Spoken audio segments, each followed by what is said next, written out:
When we start the second session of the section 14, mathematical aspect of the computer science, welcome everybody.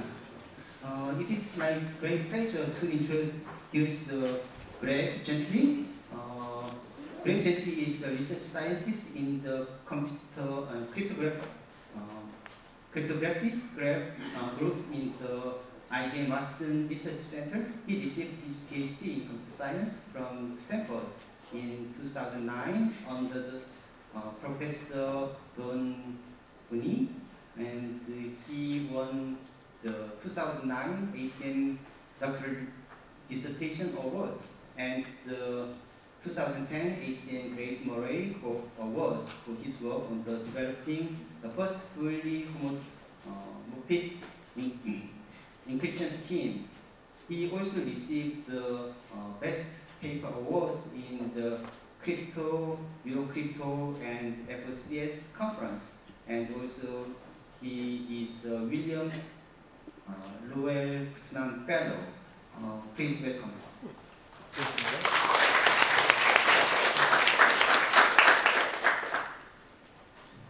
Okay, so I'll be talking about encrypted computation, which includes two things. First, something called homomorphic encryption, which is sort of computing on data while it's encrypted. And secondly, program obfuscation, which is taking programs and sort of garbling them so that they're still functional, but they're unintelligible in some sort of way. Actually, I'm not, although the survey article discusses it, I'm not actually going to talk about obfuscation. I'll stick to the simpler and more mature subject of homomorphic encryption, because the obfuscation schemes are sort of in a state of flux and are a little complicated at this point. So sort of a theme that maybe I'll emphasize at a few points, but is maybe mostly explicit, is this duality between structure and randomness in encrypted computation. You of course need the randomness of encryption to ensure privacy, but on the other hand you want to encrypt things in such a way that there's an underlying structure that allows you to do computation on the ciphertext in a way that induces computation on the underlying messages. And so the difficult problem is sort of finding the right mathematical structures that allow this delicate balance between the structure and the randomness that you're doing. Okay, so first let me go over some basic stuff. You know, hopefully you've heard of public key encryption before. So it has three procedures. There's a key generation procedure that takes a security parameter, you know, how much security do you want, and outputs a secret key and a public key. There's an encryption procedure that takes the public key and a message and outputs a ciphertext that encrypts that message. And there's a decryption procedure that takes a secret key and a ciphertext and recovers the message. So public key encryption is sort of like a lockbox. So basically you encrypt your message by sticking it in the box and slamming the door shut and it locks. And then Alice here has some secret key that she uses to open up the box. And the scheme is correct. So what we require of it in terms of functionality is that for all messages and all key pairs and all ciphertexts that are well formed, if you encrypt something and then you decrypt that ciphertext, you should get back what you encrypted. In security, in this talk I'll just focus on the case where the messages are just 0 and 1. So in this case, security means that the distribution, these two distributions are computationally indistinguishable. Basically the joint distribution of the public key and an encryption of 0 or a public key and an encryption of 1. Okay, basically an adversary shouldn't be able to distinguish whether he has an encryption of 0 or an encryption of 1, even though he has a public key. So one thing to notice from this definition is that any secure PKE must be a probabilistic scheme. It must use randomness. There must be many ciphertexts per message, because if there were just one encryption of 0, it would be really easy to break it. I would just take the public key and I would encrypt 0 and I would compare it with the ciphertext that I have in my hand, and I would see whether it's exactly the same or not. So a secure public key encryption scheme must be randomized. So homomorphic encryption adds one more procedure to the mix called evaluate, which I'll denote V. And this is basically what you want out of it. There's some family of functions that's associated to the scheme. And you want that for any function in this family, if you're given a bunch of ciphertexts that encrypt whatever, and then you apply the evaluate function to those ciphertexts with that function inside, what you should get is a new ciphertext that encrypts the function applied to the messages. Okay? So this is kind of like a glove box. So it's, you know, it's a public key encryption scheme augmented with gloves that allow anybody to just sort of, you know, not extract what's inside the ciphertext, but they can sort of reach inside and manipulate the contents inside with, you know, without being able to take the material out and do all sorts of interesting functions on the contents while they're inside the box, the encryption box. Okay, and security is basically the same as PKE. It's just defined in exactly the same way. Of course, the adversary has this additional function V that it can try to use to break the scheme, but security is still defined in the same way. So all my presentations these days have to mention cloud computing, and maybe this is the only talk at ICM that mentions cloud computing. So basically, the idea is that everybody wants to use the cloud, right? So I want to put my data up on the cloud, but maybe I'm paranoid and I don't want even Google to be able to see my data. So I want to encrypt my data, put it out on Google servers, and then, but I also want to get functionality out of cloud computing. So at some later point, I want to be able to query Google. I want to ask for, some subset of my files, and so I send that query over to Google, and maybe even that query is encrypted with the same public key. And what I want Google to be able to do is take my encrypted data and my function, which might be encrypted, and plug it into this evaluate function and magically spit out this ciphertext, which, when I decrypt it, is exactly the answer to the query. And Google shouldn't be able to learn anything from doing this. Okay. And one of the attractive features of cloud computing is delegation, the delegation of work to the server. So of course in this case we want that Alice's work, her work here is basically decrypting this final ciphertext here. We want that her work is less than just computing the function herself. It wouldn't be a very interesting homomorphic encryption scheme if somehow decryption were as complex as just evaluating the function that was used to arrive at that ciphertext.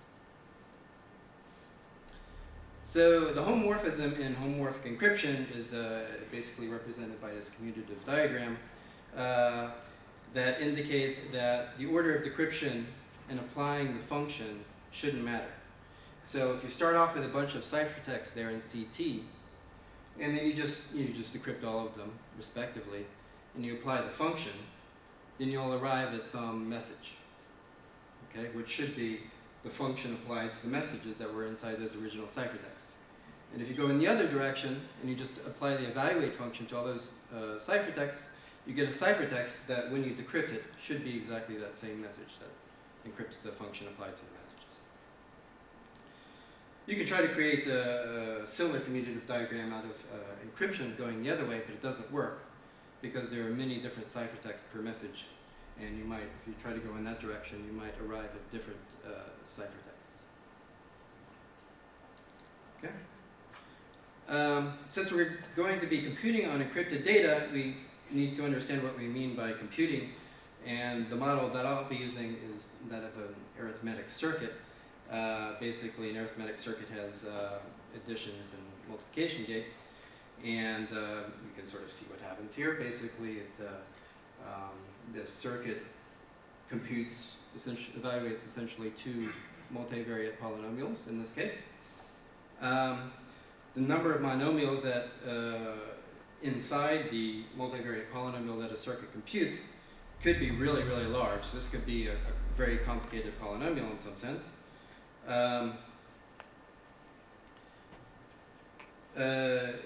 Circuits are sort of an efficient model of computation in the sense that if you have a Turing machine that efficiently computes a function in time t sub f, then the circuit computes it in roughly the same time, t sub f log t sub f. And then you have one gate that sort of rules them all. I mean, usually I'll be talking about addition and multiplication gates, but you know, if you're a minimalist, then you can have just one NAND gate, and any circuit can be expressed as a composition of just a single gate, any Boolean circuit. Okay, so now I'm going to get to some actual homomorphic encryption schemes. So first some, I'll say, less successful approaches. So previously we had partially homomorphic encryption schemes, which I'll describe in a second. So for example, we had the Goldwasser-Macaulay homomorphic encryption scheme. And essentially the idea there is that you have a modulus n, which is the product of two prime numbers. It's a number that's hard to factor. And you also have, in the public key, you also put some number x, which is a non-square modulo both p and q. And the secret key is just a factorization pq of n. So to encrypt 0, you just pick a random square modulo n. You take a number, you square it. That's how you encrypt 0. An encryption of 1, you take a random square and you multiply it by x, so that now it's a non-square. And to decrypt, you just use p and q and evaluating the Legendre symbol to decide whether the ciphertext is a square or not, modulo n. And they showed that if you could break this crypto system, then there's an algorithm to decide whether x is a square. There's an algorithm to break, to solve the quadratic residuosity problem, to decide whether a number is a square or not. And what's interesting about this scheme, it's the first homomorphic encryption scheme that meets the security definition that I gave, is that if you have two ciphertexts that encrypt two values, mu1 and mu2, so they look like this, and if you just multiply them together, it has the effect of adding the underlying messages, adding them up there in the exponent. And so the new ciphertext encrypts mu1 plus mu2. So you have a way that anybody, and you know, even if you don't know the secret key, anyone with the public key can just take two ciphertexts, create a new ciphertext that encrypts the sum of the original values that were encrypted. But there's, as far as we know, there's no way to do the product function. There's no way to take a ciphertext that encrypts two values and create a new ciphertext that encrypts the product of the two original messages. So as we know from looking at the circuits, you sort of you need addition and multiplication to be able to do general computation. Just doing additions isn't very interesting. So the sort of broad spectrum of approaches falls into the class of trying to use ring homomorphisms to get ring homomorphic encryption. So basically the idea is that ciphertexts live in some ring R sub c and messages live in a ring R sub m. And decryption is just a ring homomorphism. It just maps an element of R sub c to R sub m. And if decryption is just a ring homomorphism, then if you apply addition or multiplication on ciphertexts in the ring R sub c, it induces addition and multiplication of underlying messages in R sub m. So this seems really simple and natural. So what you need for security is that an encryption of 0, well, it should be indistinguishable from an encryption of 1. And what you need for that to be true is that the, well, encryptions of 0 live in an ideal inside the ring of ciphertexts, an algebraic ideal. And what you need is that the ideal membership problem is hard. It's hard to distinguish whether some ciphertext in the ring of ciphertexts is in this ideal of the encryptions of 0. So an example of this scheme, this framework, is Polycracker by Fellows and Koblitz. Basically, the idea there was that a secret key is just some vector s, and the public key is a bunch of polynomials that have s as a root. And to encrypt, you just sort of generate, you take those f's from the public key, and you, in some unspecified way, you generate a random polynomial g that has s as a root. And then you just add to that mu, the message you want to encrypt. And decryption is just evaluation. You just evaluate the ciphertext polynomial at s, and of course it's mu, because g of s is 0. And homomorphic operations are just plus and times on the polynomials. And security is, the ideal membership problem, which in this case is, does the ciphertext have a common root with the FIs? If it doesn't, it's probably an encryption of 0. So why doesn't this work? Well, it's hard to completely exclude this possibility from ever working, this scheme from ever working at some point in the future, but the practical problems are that you have a couple of cases. So the first case, so the ciphertexts are these multivariate polynomials, right? And there are lots of variables in this secret vector s. So so how many monomials are there in these multivariate polynomial ciphertexts? If it's the case that somehow, for some reason, the monomials are restricted to some small polynomial size set, then it's pretty easy to break the scheme. You just use linear algebra. The idea is you just generate enough encryptions of 0 to, in some sense, span the entire linear basis of encryptions of 0.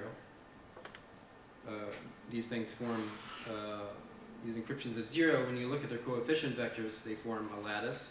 And you just generate enough encryptions of 0 from the public key to generate a basis for that lattice with high probability.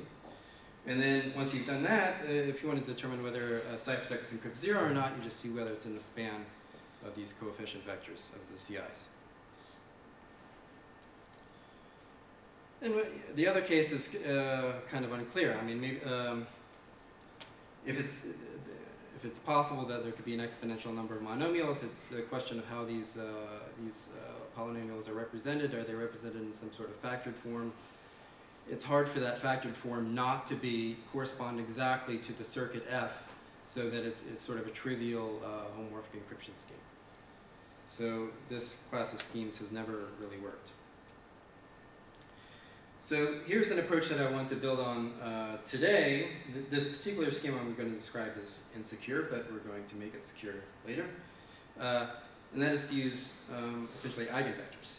So the idea here is that the relationship between the ciphertext, secret key, and message is this, that a ciphertext is a matrix, that when you multiply it with the secret key vector, v, it equals the message times vector v.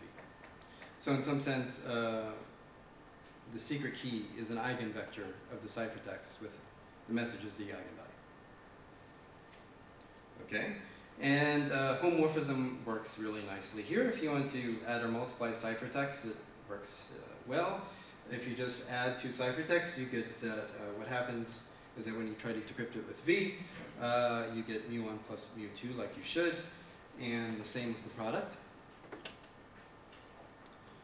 But the attack on this scheme is just the same as before. The encryptions of 0 live in a subspace, which is, once you've determined it, it's easy to decide whether a ciphertext you have in your hands is an encryption of 0 or not. Okay, so the question now is, can we somehow prevent these, take that scheme and sort of patch it, so that we prevent these linear algebra attacks? Because this ring homomorphism approach seems to have too much structure. It allows a lot of attacks. So, so there is a fix, and the idea is just to sort of sprinkle on some noise. So linear equations are easy to solve, but if you add some noise to them, it messes up the Gaussian elimination, and you can't solve them anymore. Now, adding noise to everything creates problems, of course, when you do the computations, as we'll see. So you have to manage the noise as you do the computations, so that it doesn't eventually drown out the message. Okay, so we're going to get homomorphic encryption from sort of noisy homomorphisms. This is the basic idea. I'm just going to tweak the scheme that I showed you before. I'm going to say that now the form of a ciphertext is this, that the ciphertext times the secret key vector satisfies this equation. It's mu times s plus some e, where e is kind of an error vector. And you should think of it as having coefficients that are kind of small in relation to q. Okay? So s is an approximate eigenvector. And then to decrypt it, what you do is, well, I mean, you multiply c by s and you get mu times s plus e. And you need s to have kind of one big coefficient that stands up above the rest, so that up above the error, so that you can figure out what mu is. Okay? And that's how you get mu. Do you usually think that S, all of the coefficients of S are kind of much larger than E, or is it? No, just I'll give you a specific private key later, so you can see. You only need one. Okay, so let's try to see if the homomorphisms go through. So what we would like is that we could just take the ciphertext matrices and just add them, and that would add the underlying messages, and we could just multiply them, and that would multiply the underlying messages. Right, so addition works pretty well. So what happens is that both the messages and the errors add. Now the error is about maybe twice as large as it was originally, but okay. We'll just set q to be large enough and the coefficients of e to be small enough so that we don't care about that right now. If it's twice as large, that's fine. So multiplication is a little more complicated. You have all sorts of funny cross terms. But you get kind of what you want. You get that when you multiply with the secret key, you get mu1 times mu2 times s. So that's the right message. And you get this new noise term here. Okay. So let's look at that noise term. So we would like this to be small. So how can we get it to be small? Well, we can assume the E1 and E2 that we started off with were small. Okay.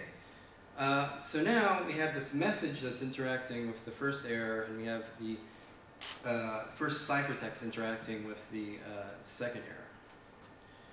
So first, we can try to keep the messages small.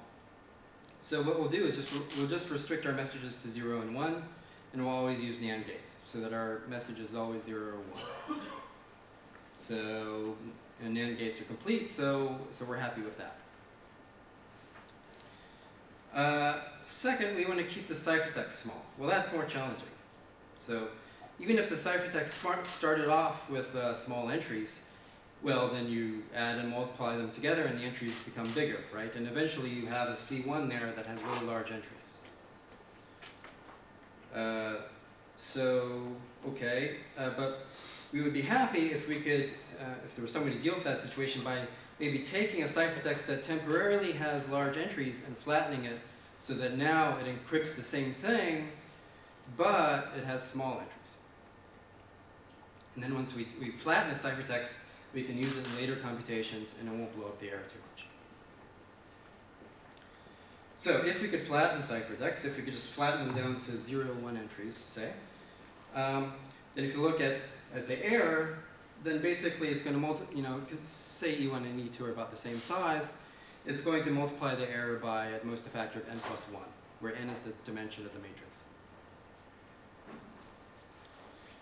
Okay, that means that how long does it take for our error to reach to q, where we lose the message? It takes log base n plus 1 of q levels. That's how many circuit levels we can evaluate before the noise corrupts the message. So if we just set, so if we have some desired depth d that we want, we just set q to be n plus 1 d, and we're set. We can,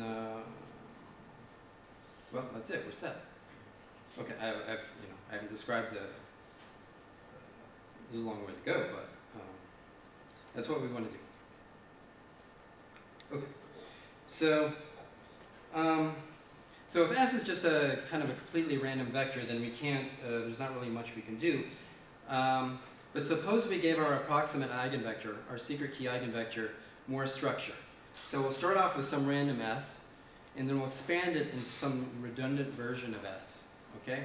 Which I call powers of 2S, where I've taken the first coefficient of S1, and I've multiplied it by 1, 2, 4, 8, and so on, and then the second coefficient, and so forth.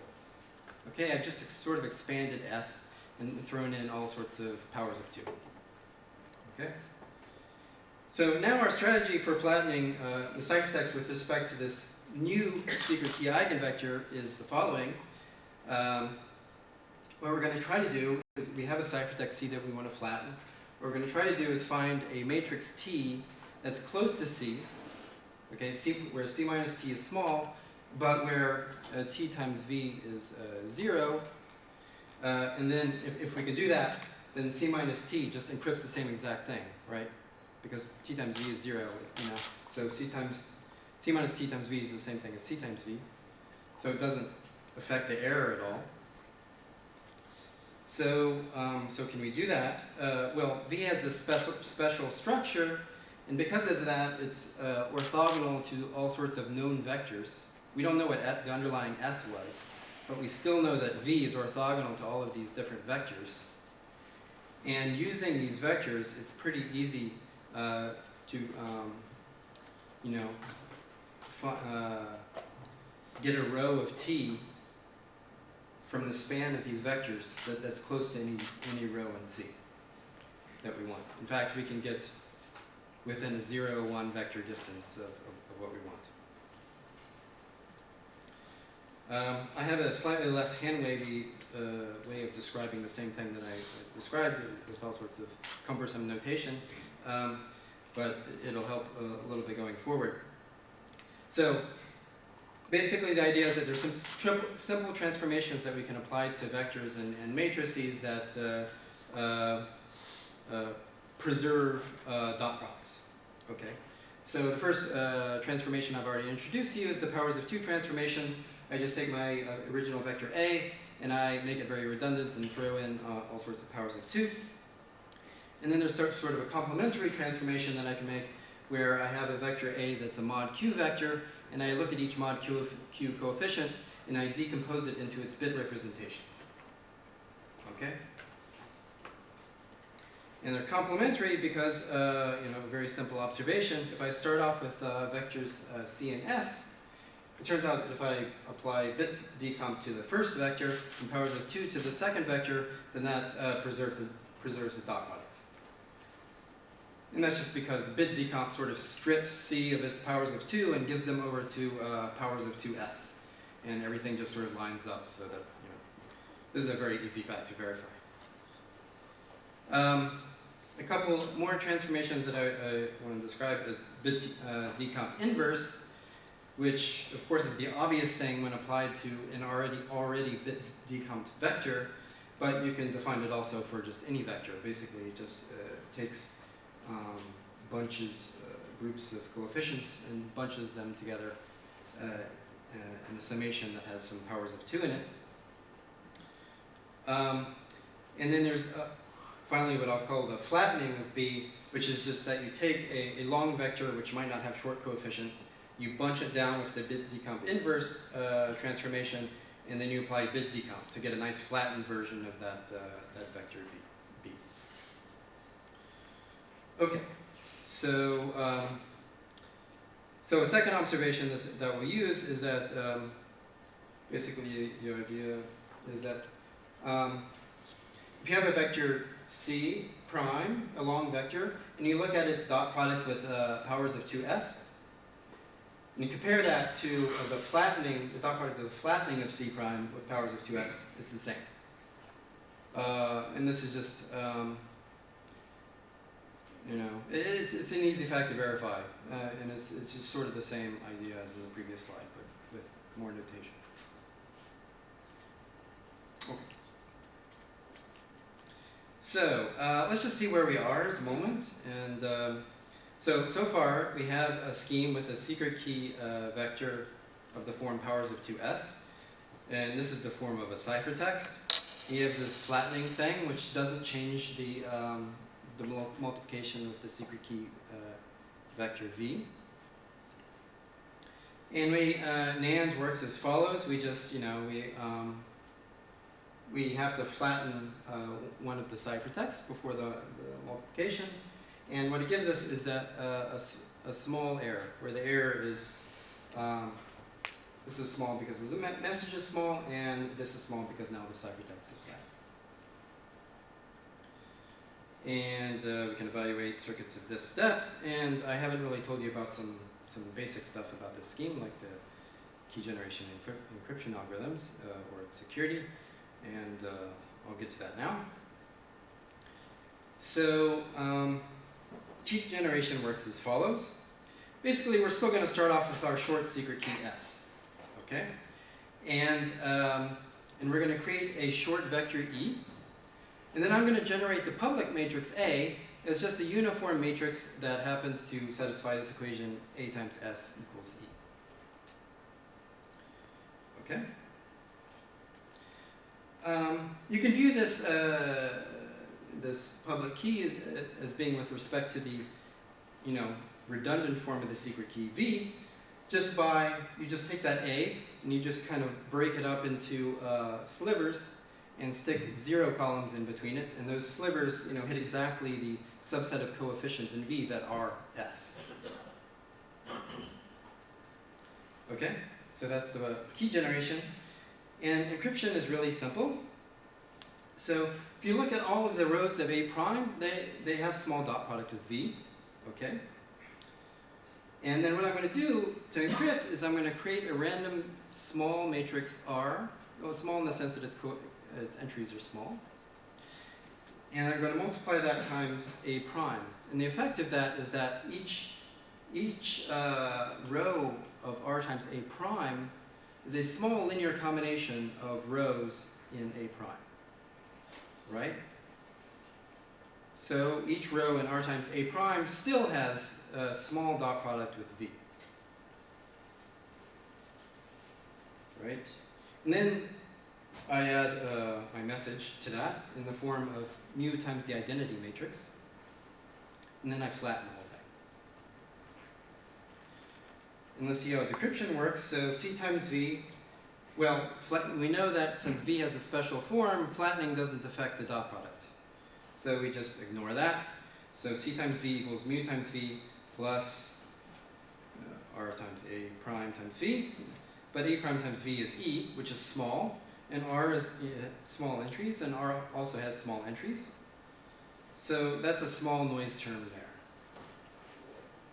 And so once we have that, it's pretty easy to recover mu from some mu times Vi, where Vi is a large coefficient to V. And V definitely does have a large coefficient, because if you look at its coefficients, they're going up by powers of 2. And at some point, they're going to be pretty large. Large enough. Okay, for security, we're going to base this on the learning with errors problem. This is a problem introduced by Regev in 2005. And it's parameterized by some security parameter, which determines the parameters like the dimension of the secret vector, the modulus, and some distribution which determines the error distribution. And the problem is, given some matrix A, like I showed you on the previous slide, distinguish whether it's just a uniform matrix or it's generated like it was in the previous slide. Specifically, there's some uniform vector S and some small error vector E, such that A times S equals E. Okay? So that's the LWE problem. And now I'm just going to prove security to you. It's pretty easy.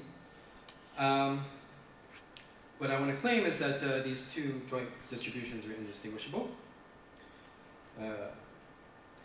So here's the proof.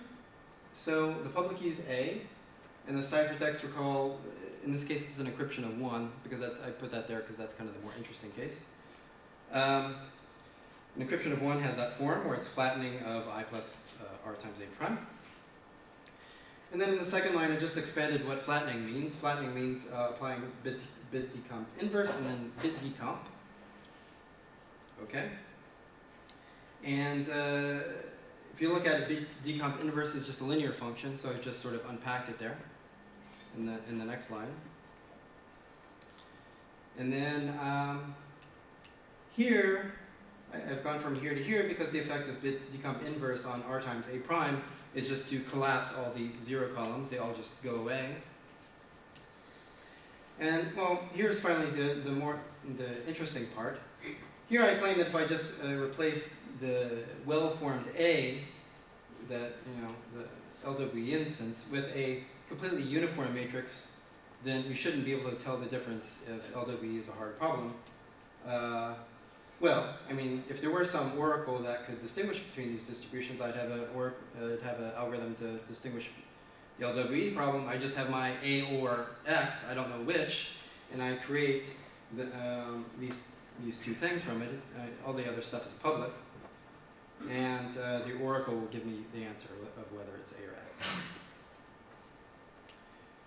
The next step in the proof is by what's called the leftover hash lemma, which says that if X is generated as a uniform matrix, and you have R times X here, where R is 0, 1 matrix with enough entropy inside of it, then X and R, the joint distribution of X and Rx with X and just a completely uniform Y, there's basically negligible statistical difference between these distributions. So at this point, I can replace this Y.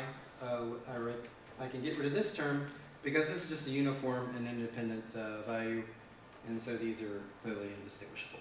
So at this point, I don't have any information left at all about the original message. And so that's basically it. Or if you'd like to complete the proof by just going in the reverse direction until you get an encryption of 0, you can easily do it. Okay, so a few words on why we think the learning with errors problem is hard. So the LWE problem is related to problems over lattices. This is a picture of a two-dimensional lattice. It's basically a discrete subgroup of Rn. It's usually defined by a basis of vectors, which define the kind of hops that you can make in space to get from one point to another. And lattices have sort of bases that we consider better than others. This is a nice orthogonal basis that helps us understand the lattice very well, and this is kind of a skewed non-orthogonal basis. And sort of maybe the main problem over lattices is the shortest vector problem, or the decisional version of the problem is the gap SVP for some parameter gamma, and that is given a basis of a lattice, decide whether the lattice has a non-zero vector of length less than 1, or no vector shorter than gamma. Okay, this is a problem, a promise problem. Either one or the other is the case. Decide which is the case. You can always scale the lattice so that you get down to this.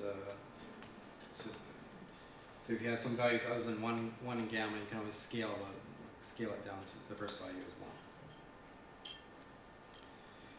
So the basic theorem that we have now is that essentially LWE is as hard as gap SVP. The specific statement is that if you just let beta be this value, where n is sort of the dimension of the underlying lattice, for that beta, there's some beta-bounded distribution. In other words, the coefficients of sample from this distribution are all less than beta in magnitude. There's some beta-bounded error distribution such that any efficient algorithm that can solve the learning with errors problem for these parameters, on the average, this is an average case problem, can solve worst case gap SVP for these parameters. Okay, and the parameter is basically related to the ratio between the noise level, beta, and sort of the ceiling of noise, Q. The bigger that ratio is, the easier the problem is. So in terms of actual algorithms, efficient algorithms that we have for lattice reduction have very poor approximation factors. For example, LLL can only approximate it up to an exponential factor. If you want really powerful algorithms, then it seems like you are out of luck. It's approximating that SVP is NP hard up to almost polynomial factors. And even for polynomial n, the best algorithms that we have are exponential time.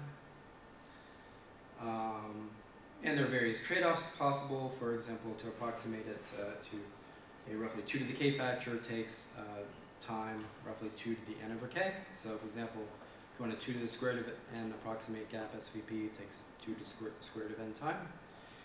And unlike the situation for factoring-based crypto, we don't have any quantum algorithms that are considerably better than classical algorithms for these problems. Okay, let me just summarize again where we are. So we have this scheme. It works nicely. We add and multiply and we flatten so that the error grows pretty slowly. We can evaluate D levels if we set our Q large enough. And it has a very strong security guarantee based on gap SVP. So if the scheme so far has a shortcoming, well, it's pretty nice. It's a pretty nice scheme, but if it has a shortcoming, it's that perhaps that we have to decide beforehand what is the maximum D that our scheme can evaluate, and we have to set our parameters beforehand to allow that D. We can't do unbounded homomorphic computation yet. Okay. So now we're going to go from bounded to unbounded. So this is the philosophy section of the talk. It seems like a digression, but yeah, can the human mind understand itself? This is just a deep thoughts moment. Okay. Or might it be the case that as the mind grows more and more complex, the task of understanding it also becomes more complex, so that self-understanding is forever out of reach? That would be sad. You give this lecture at the Zen temple across the So this is the problem of self-reference, which often causes problems, including in not just philosophy, but in math and CS. We have well-known examples. So in this context, the question we can ask is, can a homomorphic encryption scheme decrypt itself? So the idea is the decryption function is a function like any other. It takes a couple inputs, a secret key and a ciphertext. It's a function. You can try to plug it into the evaluate function and see what happens. So does it work? So you might think that, suppose we have a homomorphic encryption scheme that can evaluate circuits of depth D. You might think that as D grows, maybe the decryption function, the decryption complexity also grows, so that now the complexity of the decryption function is greater than D, always greater than D, so that it's just beyond the evaluative capacity of the scheme. But that's not true in this case. It turns out everything works nicely, so there's no need to be depressed. And so bootstrapping is the process of actually running the evaluation algorithm on the decryption function, and this turns out to actually have some utility. Not just it's not just abstract concern. So let's just assume that we can evaluate the decryption function inside the homomorphically. How does that help us? Well, so far we have this scheme that can evaluate bounded depth circuits. Okay, so it takes a bunch of ciphertexts which were originally not very noisy. That's why they were green, and outputs the ciphertext which now is orange because it has large noise. And we want to take this ciphertext and we'd like to output a new ciphertext that encrypts the same value but with less noise. And if we do that, it can sort of participate in more homomorphic evaluations. And once the ciphertext become noisy again, we'll just beat back the noise and so on ad infinitum. Okay, so this is the idea of bootstrapping, to refresh ciphertexts. And what it will do is use an encrypted secret key. Okay, so, all right. So suppose we have a ciphertext C that we want to refresh. What we're going to do is just create a certain function that depends on the ciphertext. We're not going to try to do any homomorphic evaluations on the ciphertext. It's done in that sense. What we're going to do instead is just create this function that has the ciphertext C hardwired into it, and basically is the decryption function, except we've just sort of hardwired the value of C into it. Okay, and this function is just going to take the secret key as input.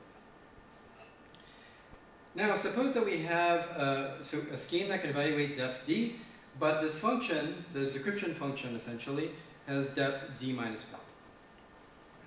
Okay, just a little bit less. What we're going to do is include in the public key an encryption of the secret key under the public key. Okay, so that's the picture here. We encrypt the actual secret key bits. They're nice, fresh, not very noisy encryptions. Okay. And then we have a ciphertext C that we want to refresh, and it encrypts some value Y, and it has kind of a lot of noise in it.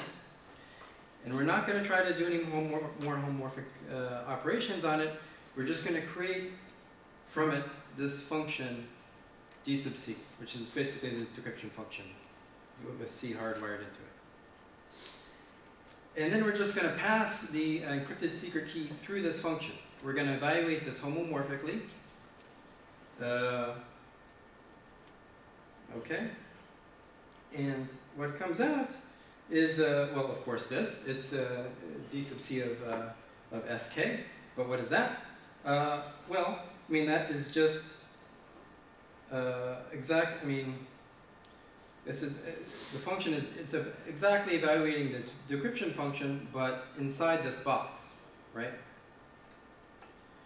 So inside this box, it's outputting the unencrypted value Y. But because we're doing this all homomorphically with encrypted values, it's still inside a box.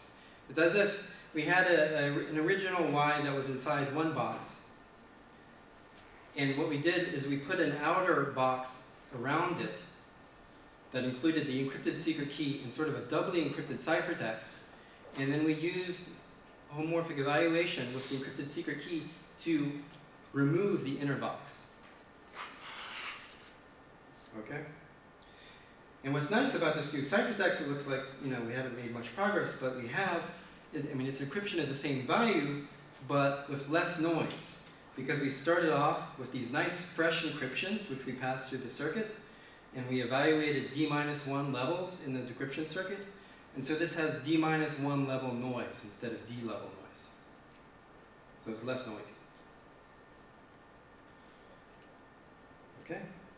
And so, yeah, so that's basically the idea. So now all we have to do is, I'm running over time, but now all we have to do is to create a homomorphic encryption scheme that can evaluate its own decryption circuit with room to spare. Okay? If we can do that, then we can evaluate unbounded depth circuits using this repeated recursive procedure that I just described. So, I can state the theorem somewhat formally, but I think you get the idea that, if the complexity of the decryption algorithm is comfortably less than what you can evaluate, then you can go on forever. Okay. So can we do it? We can. It's just sort of a miracle that these lattice-based, LWE-based homomorphic encryption schemes that evaluate sort of the most complex circuits of any homomorphic encryption scheme also have sort of the least complex decryption circuits. Because decryption in these schemes is essentially a dot product with some rounding. It's not anything fancy like exponentiation in RSA, for example. So the decryption function essentially looks like this. The message is just a dot product of the ciphertext and the secret key. you have to tweak the scheme a little bit to get into this form, but it's essentially a dot product of the ciphertext and the secret key, mod q, reduced into the range minus q over 2 to q over 2, and then mod 2. Okay? And this is a surprisingly simple circuit for decryption. And the useful fact is that, so originally our S was sort of a complex, random, uniform mod q vector, but these guys showed that, in fact, LWE remains just as hard if we sample the coefficients of S according to the error distribution. In other words, S is a vector with small coefficients. So if we make S a vector with small coefficients, then what happens is that even if our Q is originally extremely large, then we can actually, because the coefficients of S are very small, we can dump a lot of precision in the vector C and not really affect what goes on in this evaluation. In fact, we can dump so much precision in C that the actual thing that we have to compute really doesn't depend much on Q at all. So we can set Q to be essentially as large as we want, and then the actual function that we have to compute homomorphically, the decryption function, almost doesn't depend on Q. So that makes it very easy to bootstrap. We just take our Q to be large enough so that it can evaluate the decryption function, which stays down here. And that's all I have.